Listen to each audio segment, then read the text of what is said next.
started and we hadn't even cut to us yet. I said, how are you feeling? And he launched into it, Dec. Go on, you've got the Player of the Match trophy in your hands. Yeah, back to back. Look, I think it's just such a special night for this club. It's a historic night for this club. We have an objective in this competition.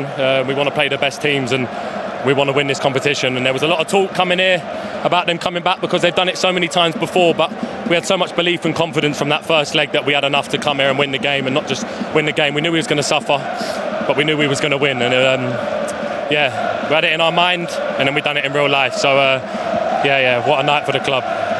Miles, come in here. I mean, what a season you've had, period. But how was your first experience of the Bernabeu? It was incredible. Honestly, when you see it on TV, it's a lot different to when you come live. So when I first walked out, it's a lot, but just got to take in a moment and have fun, You are Champions League semi-finalists. This is the first time that Arsenal have done this since 2009. We've spoken about creating your own history, but what does that mean to you all? It's massive, I sensed it before I signed to the club that we was on an upward trajectory as a club, and I felt it in the players we've got and the direction we want to go in. It's been tough in the Premier League because we lost out last year on a point. This year it slipped away from us, but in this competition we've done amazingly well, and this club's going to do special things over the next few years. We all fully believe it. We have full trust in this manager. He's unbelievable, and we've got players like him coming through, Ethan, other young lads who really want it as well. So we've got a real good mix, and look, like you said, semi-finals is massive for us, and we just want to take tonight in because we want to take it one step at a time. And now PSG next, who are an amazing team. Well, let's face it, guys, it was never going to be a low-key evening tonight, was it, when you come and play here? Just talk us through some of the emotions in that first half, especially for you. Who wants to take this one? Let him go. Okay, Miles, come on. Come on, boy. Wait, can you say it one more time, please? Just the emotions of that first half that you went through. It was never going to be a low-key game. Obviously, the penalty didn't quite go your way, and then, Dec, we'll get to you and what happens with Kylian. Yeah, it's incredible. The fans, they don't make it easy for us, but as a team, we know it's going to be like this when we came. So as long as we stuck together and, keep backing each other through the highs and lows, we'll be fine. 5 minutes it took with that VAR check in that first half. I knew it wasn't a penalty. Look, don't get me wrong, I had my arm on him, but you have to do that in the box. You have to try and stop him. Someone was going to let him go, but I knew it wasn't a pen. I'm an honest guy. I said to him straight away, and I said to Vasquez, it's not a pen. And I would admit, if I pulled him down, I would say, but he just fell to the floor and it wasn't a pen, and I was fully confident it would get overturned. And we just had to stay calm. We was a bit naive again at times. We just had to control the game a little bit better. But in the end, we've got the job done, and it's, like I said, it's a historic night for the club. And yeah, honestly, I'm lost for words. It's just very special. Very quickly, PSG. Yeah, top team. Played them once already.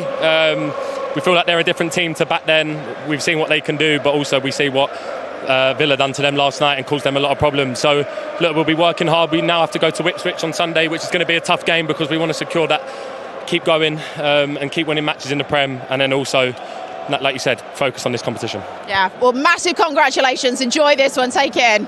Thanks, guys.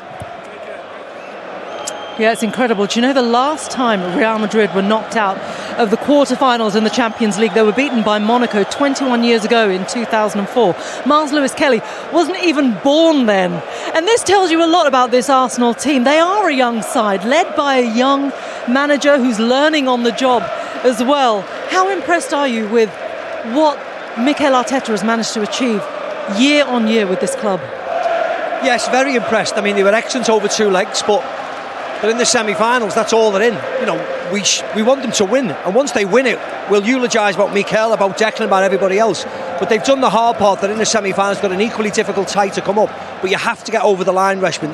It's fine getting into the quarters, the semis. You have to go on and win it. But they deserve every credit for what they've done over these 2 legs. They beat Madrid, a poor Madrid, I thought, but they've beaten them and beaten them convincingly. So we'll wait and see, what challenge PSG come and bring, because they're a different side to what they originally faced in the early on in the competition. Yeah, very much so. But what impressed you most about the way that Arsenal dealt with this game? I think it's the way that they managed it. I think we've watched them in the Champions League in previous years, and they've been naive, as Declan mentioned there, and they've been punished at times, and they kind of haven't turned up on when it's really counted and mattered. Here today, I think against the champions, and over the 2 legs, they bossed it. They absolutely bossed it, and Declan was at the forefront of that, I thought. But also equally, I would say Saka, in terms of defining and being decisive And we've talked about it, and I've debated it quite a lot over the years about is he world class? Saka, 100% world class footballer who will decide matches now for the rest of his career, I believe, at the top level, at the top table, alongside the best players. And I think he would have gone into this game just like Declan Rice and gone, right, on their team they've got Jude Bellingham, Declan Rice, that's against me. Oh, you've got Vinicius and Mbappe. Saka will be judging himself against those players. That's what happens.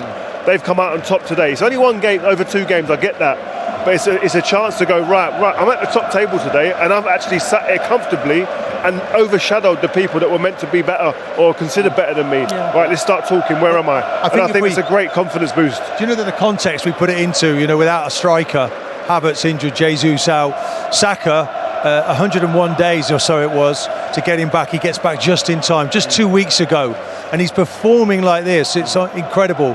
But the team performance really stood out. The low block, the 2 wingers, and I think Martinelli and Saka deserve a big mention because with the tenure for Arteta, they really have stood up for him.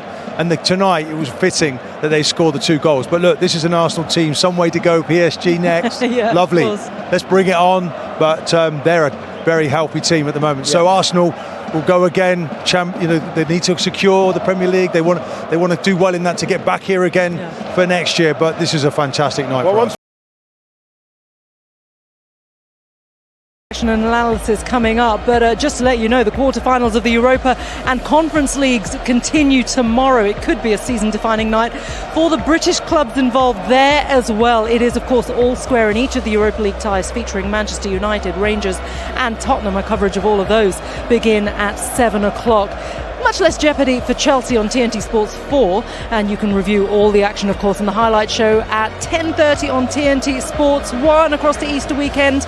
Our focus then, Women's Champions League hosting Chelsea visit Barcelona on Sunday, and next weekend also sees the start of the World Snooker Championship, with the attention, as ever, on Ronnie O'Sullivan once again. I'm in East London. On Wednesday he could have got to it, but on Tuesday it was raining, so he couldn't have got to. So I don't understand what that means. If I'm marking someone in the box and the ball goes on a corner kick and the ball goes to the goalkeeper and I kick him, it's a penalty, right? No, regardless of where the ball is going. If he's in the box and I have him and I go bang as the goalkeeper's catching the ball, it's a penalty. And for me personally, I think the first one and the second one are 2 different plays. Right? And I think you hit on that. The first one is an obvious grab. He loses that ground in front of him, so he pulls him down, regardless of what football is. That was a penalty. The second one for me, Mbappe goes down easy, and Declan Rice is not pulling him. He lets him go, like you say. So I don't know, why does it matter if the goalie's going to catch it, he's not going to catch it? From a set piece, whether it's from a distribution, there's always going to be, as you know, jostling, and everyone's using their arms, they're pushing, they're pulling, they're grabbing, and that's what makes these decisions subjective, and that's why referees have to look at considerations, and some of the considerations being one of the considerations, not the only consideration, is can that player also meaningfully get to that ball into play? It's not the deciding factor, but it's one of 2 to 3 different considerations we put into play. So not a change of law, just how do we apply those and what rises to the level. And I agree with you, Grella. I think we agree. I think we agree on the same outcomes for both of these clips. So, Poppy, I think our job is done here. I don't know, Christina. You might think that you